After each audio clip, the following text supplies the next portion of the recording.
Good afternoon, everyone. I'm Nitin Gajria, Managing Director for Google in Africa. I've been living on the continent now for over the past 3 years with my family, and it's been an incredible pleasure and privilege to discover so many amazing things about this diverse continent.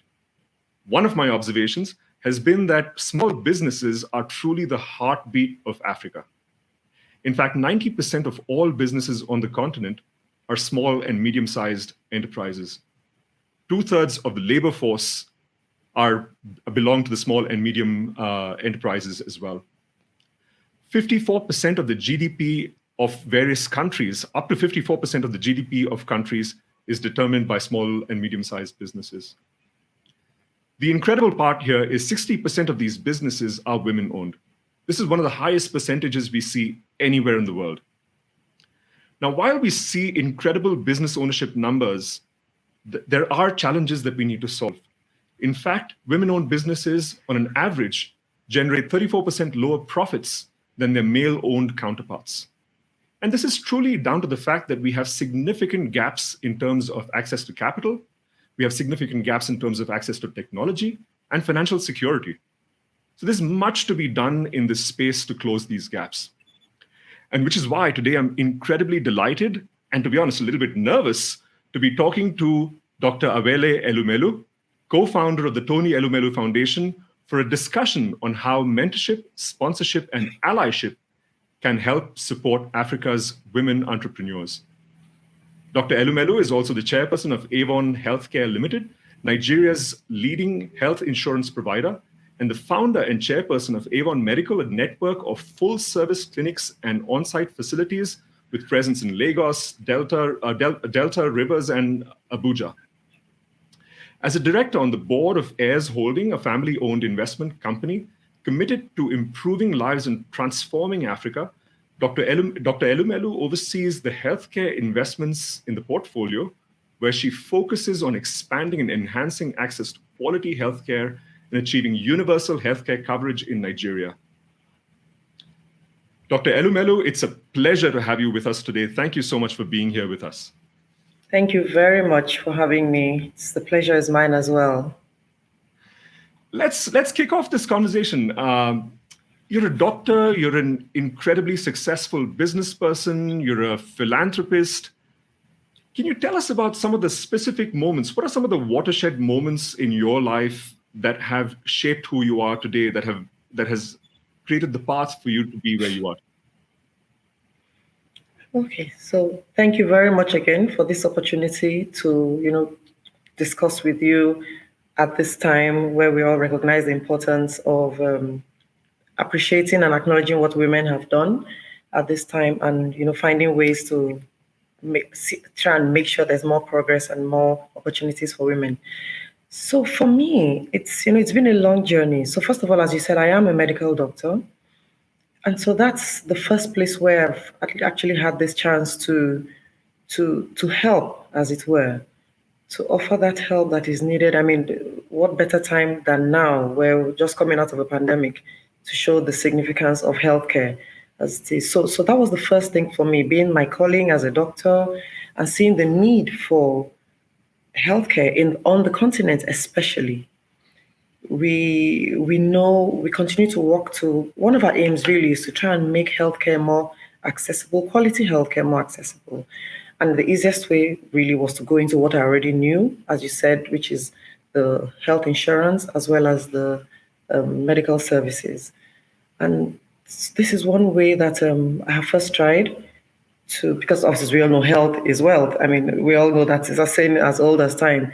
So this is one area that we feel is very important. But then the next thing is in the area of providing opportunities for the youth, for women on the continent. So, and this is where the foundation comes in. So, and this is the Tony Elumelu Foundation that I, together with my husband, set up. So we saw the need to create, as it were, fishermen and not fish. So the youth are very important. Women and girls, very important. They make up a large, Nigeria in particular, more than 60% of the country the youth make up more than 60% of the country. Likewise, women and girls make up more than about half of the percentage of any population. So this is one area we thought we could go into, empower people, and let them, give them the opportunity to contribute in a meaningful way towards developing the country, developing the continent, in a way that we all know is sustainable. So these are the two main things that drive what it is, whatever it is we're trying to do, healthcare, as well as the fact that we know that entrepreneurship is the most sustainable way of ensuring this development in Africa that we are all looking for. I read somewhere an interview where you talked about leveraging the foundation to institutionalize luck. And I thought that was a really, really fascinating phrase. Can you talk a little bit more about what you mean when you talk about institutionalizing luck? So the Tony Elumelu Foundation, it's very interesting that you picked that up, because it's not so, a lot of people, there's a lot of, well, I call it godfatherism. Some people are not lucky enough to have this in their lives. So what we decided was we would commit through the foundation our funds, as well as everything else we've put in place to ensure that we give people an opportunity. So the foundation's flagship program is actually this Tony Elumelu Foundation Entrepreneurship Program. And what this is like, it's a 10-year commitment to mentor, to fund, to train youths over a 10-year period. Initially, the foundation committed to 1,000 a year, but we noticed we knew there was a need, but then going into it, we realized we realized the more that there was a great need. And so we had other partners to come in with us. And this started in 2015, this flagship program. And what it is we open it up to all 54 African countries. We encourage anybody who has an idea, who has a budding business, a startup, to apply. And what we do is we select a certain number, the foundation selects some, and we have incredible partners who work with us, select a higher number, and we make sure that we mentor these entrepreneurs. We train them. It's a whole 12-week program, and they receive seed funding at the end of the training period. And what this is, as you said, it's just democratizing luck, because we don't know these people, they don't know us. These are just people who have an idea, who have a business, who have a hope in their business, a hope in the country. They want to contribute, they want to create jobs, they want to improve the economic situation in the country, in their countries and on the continent. So we throw it open. So they come in, and again, as I said, I don't know if I said, but it's sector agnostic. So anybody from any sector can apply, and they're selected totally at random. We have our partners, Accenture, that make sure it's a transparent process. And we do provide the seed fund at the end of the training period. But then, more importantly for some people, is even the training, the mentoring, because we recognize that in addition to the funding gaps, there's also the capacity gaps, there's the skills gaps. And so we provide all this. And in this way, this is just our way of trying to, to democratize luck, as we call it, and provide this. Between 2015 and now, we've actually had 15,000 entrepreneurs go through the system. So it continues to grow, because we continue to involve more partners, more people are beginning to see the effect, more people are beginning to see, the importance of it. And I'm happy to say it's growing. What I find fascinating about the work that the foundation is doing is it's really sort of changing the concept of philanthropy from giving, just giving handouts, to investing in our youth, investing in entrepreneurs. So how did you land on this thesis of let's invest in entrepreneurs? Why entrepreneurs? Why small businesses? Entrepreneurship, as I said, is it's the basis for sustainable growth. Yes, we can. That is not to say that grants are not important, but there's a limit to what grants can achieve. And we feel that if we felt, and that was why the program started, we felt that if we equip these usually it's the youth usually you will find in the applications. If they're equipped with the know-how, with the knowledge, with the capacity, with the training, and of course with the funding, then it's more long term. Then they're creating jobs themselves. We're creating opportunities for them, and they're creating opportunities for others. And it's a ripple effect, and it's a more sustainable effect because once they've learned it, once they're trained, they can pass on this knowledge, they can pass on the skills, they can pass on the opportunities. And so this is the thinking behind it. And it's just been it's amazing. So you create this, you invest this in this one person, and on their own, they invest in several other people. As I said, creating jobs for other people, and the ripple effect continues, and the economic possibilities are endless once we set up this program. It just creates a multiplier effect to creating Exactly. Exactly. Yes. Yes. Fabulous. Like I mentioned in the introduction, I've been living here for about 3 years, and one of the dichotomies that's really, really obvious is there is an incredibly high percentage of SMEs, excuse me, of SMEs that are owned by women. But at the same time, women have lesser access to capital. Women have lesser access to credit. Women have lesser access to technology. If you look at internet penetration among men versus women, there are significant gaps in those areas. It's obvious that there are problems to be fixed. It's obvious that change needs to happen. But what needs to happen to effect this change? It's this was a focus for us at the foundation. So when this program started in 2015, in the very first set of applicants we had, women were only about 20%. And then we realized that we need to involve more women for all the reasons you've said. They have less access to capital, to technology. We know that most of them have this dual role of being the breadwinners as well as the caregivers in the homes. So we made a conscious effort to go out there to get more women to come on board, to take advantage of this opportunity. And so you will notice that over the next few years, the percentage of female applicants continue to increase. And right now we're at almost 50% female and 50% male. And interestingly, it's even most of our funds, about 70% of the funds paid out in the last year went to females. And I mean, this is not just due to the foundation alone, but due to partnerships like Google, which have been amazing. This is how we're able to support so many women, because Google came into partnership with us to promote more, making it possible for us to fund more women. And so it's been programs like that, deliberately targeting women, deliberately trying to bring in more women. So, I mean, we're completely appreciative of the support of all our partners like Google and of all those who work in the foundation, because it's a whole team. Everybody's committed to making sure more women come on board. Everybody's committed, and even the alumni, because in each country, as I said, we're in 54 African countries. We make sure we set up hubs.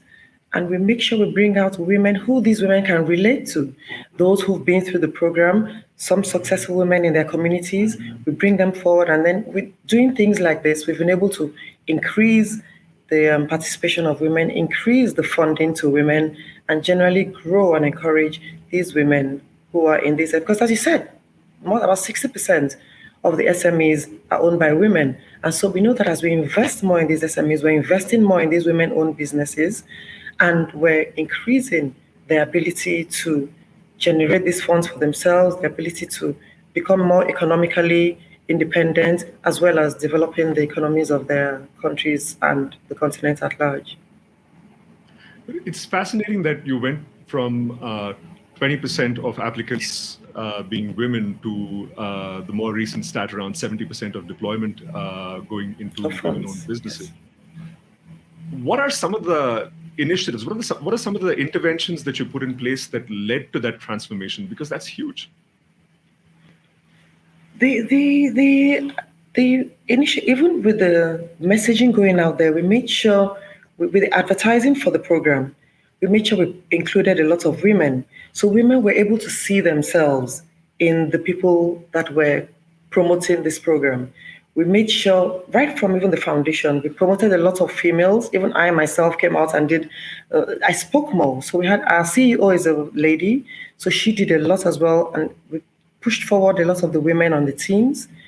And as I said, even in the countries, we made sure that we highlighted the female entrepreneurs to the possible applicants, made sure they could see the possibilities in what these other female entrepreneurs had done. We made sure we highlighted other successful businesswomen, other successful female entrepreneurs in this. And it really did help. It was like a targeted marketing campaign towards women, as well as targeted funding. Even in the mentorship, we made sure that we increased female mentors in the program, because that's another thing that the foundation does. It's not just the training and it's not just the funding, it's the mentorship. We're very big on mentorship. And some entrepreneurs will actually say that this has been the most impactful part of the whole process. So even the female mentors, we made sure we brought on board more female mentors so that the other females would feel more encouraged to come. And as I said, the funding as well. We had targeted funding. We were able to get partners who were able to commit funds specifically for women, like Google and others. They were able to commit funds specifically for women. So those were some of the ways we were able to grow the female numbers. I guess it's that old adage of it's hard to be what you can't see. So giving exactly. Women-owned businesses examples of other women who have made it, who have succeeded, yes. Is probably key. Beyond the stats and the numbers and figures, one of the things that I find when I sort of look at the impact that we're trying to create as a company within the communities that we operate in, what always inspires me is the specific stories, the human stories behind the numbers and figures. Could you share with us one or two stories of women-owned businesses that have seen an impact from the work that your foundation has done, and how that has inspired you to continue to do a lot more in the space? Oh yes, it's been quite inspiring. There've been quite a lot of women who've done very well. In fact, one that comes to mind now is, funny enough, a South African lady. I think her name is Nele Nkolise is her surname anyway. I think that's easier for me to pronounce. So she's into medtech, and she's working on prosthesis. So we have both the limb prosthesis and I think the breast prosthesis as well. And there's a lot of technology that's gone into her own business. And having come into the foundation, one thing she talked about that really helped her was mentorship, and of course the funds as well. So her business has grown, and she's one of the people who really, sing about the advantages of the program. So she's very good. And there are lots of them in Nigeria. So there's the agric business is one area that agric field is one area that has a lot of women have done very well. A lot of people, and of course women as well. We have people who are into financial services. There's a lady in particular, Mama Money. She's into financial services. I think she took hers back to the grassroots. She's found a way to empower women in the communities. She's set up financial services and is able to encourage them to save, encourage them to have more access to finance through bringing them together. And a lot of this she too says she was able to achieve this through her mentors. A lot of them keep referring to their mentors. The funding they do appreciate, but then they keep referring to their mentors. It's been so impactful having those people guide them through their businesses. So there's so many stories like that of different women who have been so grateful. You've talked a lot about mentorship. We talk about sort of mentorship, sponsorship, and allyship as three distinct yet equally important ingredients. Yes. What's your view on that? You've talked about mentorship. What's the role of mentorship in the foundation's work, and how do you see the role of sponsorship and allyship as well in your work? It's wonderful that you bring that up, because I think the three of them are really important. And the good thing is that at the foundation, we do all three. So as you said, I've talked a lot about mentorship. We depend so much on our mentors. We have over 5,000 active mentors as we speak. And we continue to look for ways to grow them. And this is mentorship, as we all know. It's just devoting that time, devoting your time, your knowledge, and being able to help impact this into the entrepreneurs, your resources, because it is quite demanding for the mentors to be able to do this. So that's the mentorship. For the funding, for sponsorship, I mean, this is the financial aspect. And for us at the foundation, we do this as well. We're committed to providing seed fund of $5,000 for every entrepreneur who's successfully selected, because we always have hundreds of thousands apply, but there is a limit to what can be sponsored. So the foundation alone has committed to 1,000 a year, but then we have increasing number of partners who have allowed us, as I said, to do up to 15,000 since the program started in 2015. But each applicant or each entrepreneur is provided this seed fund of $5,000. So that's the sponsorship. And then the allyship, I mean, that's basically partnership. This is where we partner with the women. We give them a voice. We make it possible for their voices to be heard. We give them opportunities for them to be heard, for them to be seen, for them to grow their businesses. And we do this as well. We tend to provide opportunities for the women. We connect them. We have a platform, an amazing platform which we've set up at the foundation. This is called the TEF Connect. And on this platform, it's an amazing platform. We like to say that this platform is the largest online entrepreneurship platform on the continent, because what it is it brings together entrepreneurs as well as possible mentors, as well as possible sponsors, all on one platform, all in one space. And so through this and through other means, we're able to give the women more opportunities. We're able to give them opportunities to showcase their businesses. We're able to give them speaking opportunities. We're able to give them opportunities to connect and, market their products and form strong connections, and as well as attract possible funding for their businesses. So these are things we do. We partner with them. We make sure that we create these opportunities for them to find a way to change whatever it is, to change the stereotype, basically, to give them more opportunities to develop their businesses, to scale their businesses, to even take their businesses off the ground. Because mentorship, as you said, is one thing, the funding is one thing, but creating these opportunities for them to come out and speak and be seen and be heard, that's something that the foundation does as well.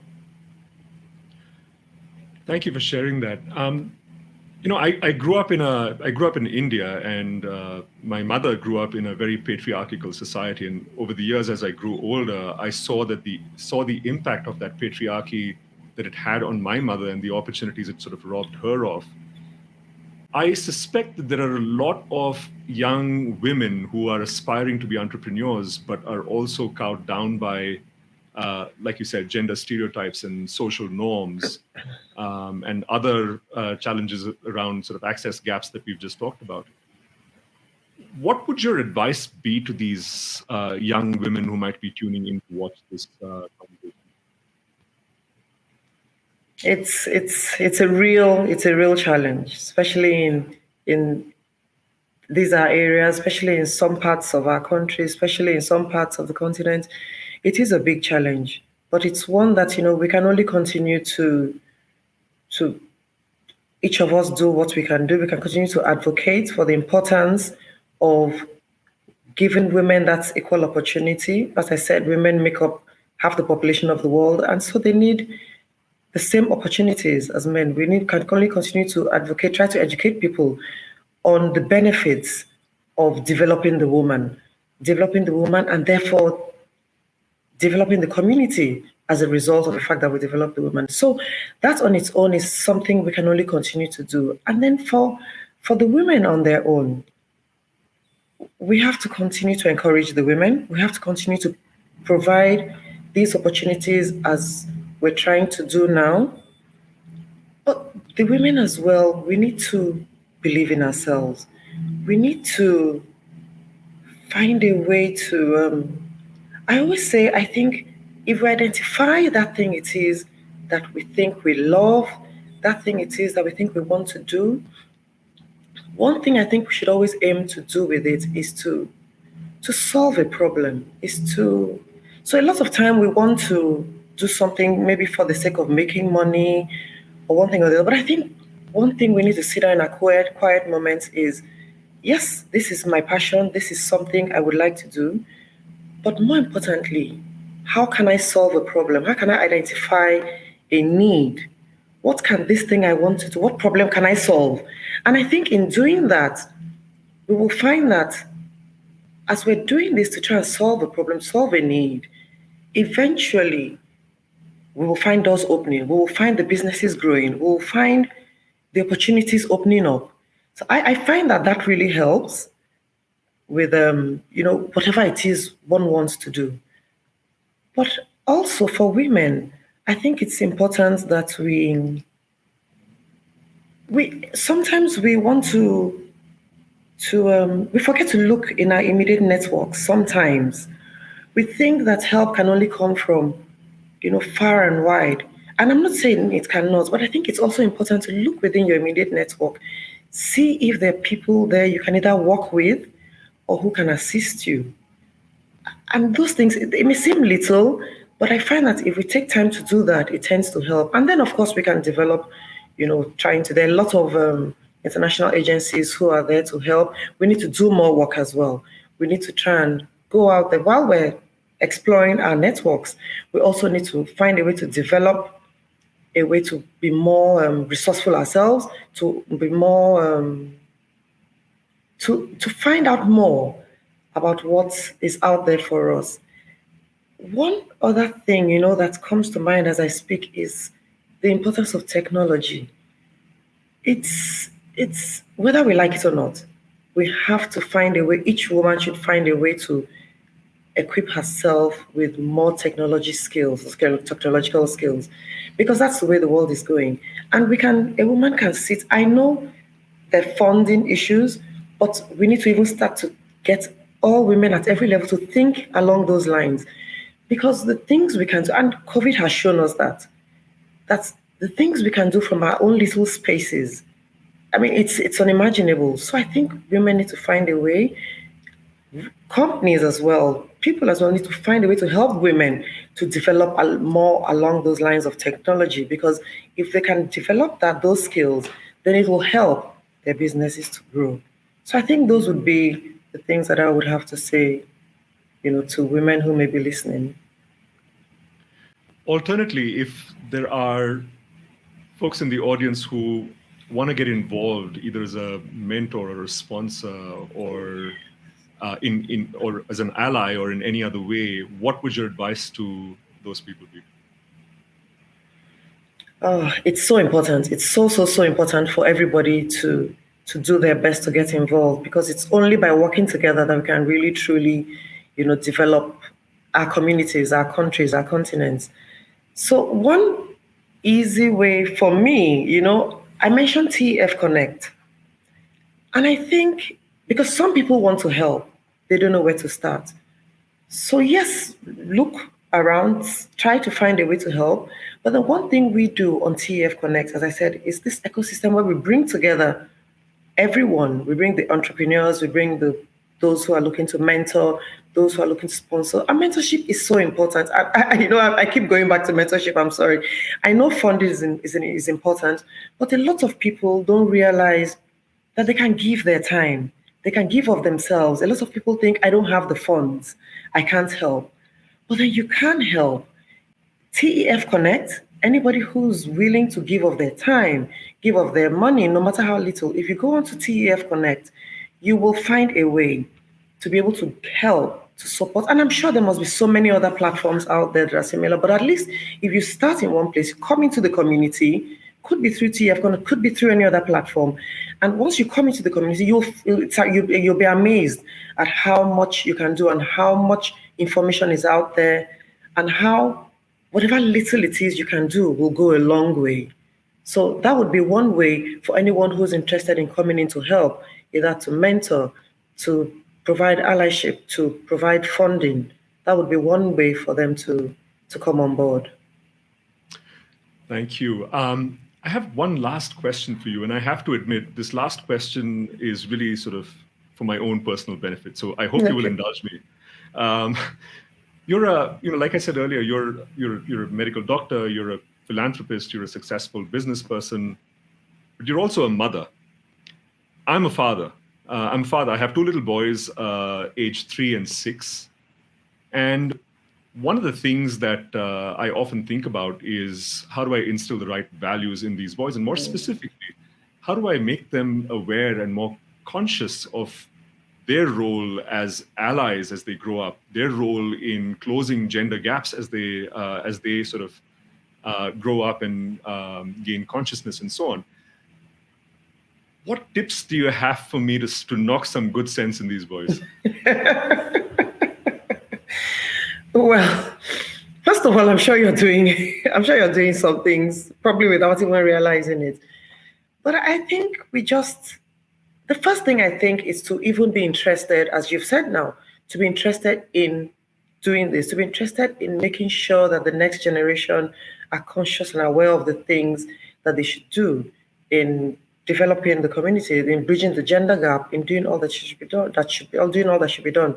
Because if we don't even think it, then we can't even pass it on. So that's the first thing. I think the other thing would be, as much as possible, to help them to see what we do every day. Because I think if we bring them into our lives as much as we can, then they see. And I think actions speak louder than words, indeed. Because we can say these things, but if they don't see it, it's more difficult. And so we here, my husband and I, we make sure we involve our children in what we do. We make sure they see what we do. And sometimes we're just amazed when they say certain things and we think, oh, you understand what we're doing or you understand the importance of this. So I think that's very important. It's sometimes we think they're too young for them to be part of the conversation. Even them just sitting there, probably when you're having some discussions or maybe some meetings. Thank God for technology. They can even listen sometimes to some of these discussions. So I think that really helps. And then, of course, they continue to tell them all that they need to know. But I think if it's one key thing, because most things we know, but one thing I think is involving them in what one does. It helps them understand and see firsthand the importance of all these things. Fantastic. Thank you so much, Dr. Elumelu. Thank you so much. This has been a wonderful chat. I have Thank you. learned a lot from this chat. It has been an absolute privilege having this chat with you. Thank you so much for your Thank generosity. you very much. Thank you. It's been my pleasure meeting you as well. And it's been a privilege for me as well meeting you. Thank you very much for giving me this opportunity to chat with you and to just spend this time rubbing minds. Thank you so much. Thank you.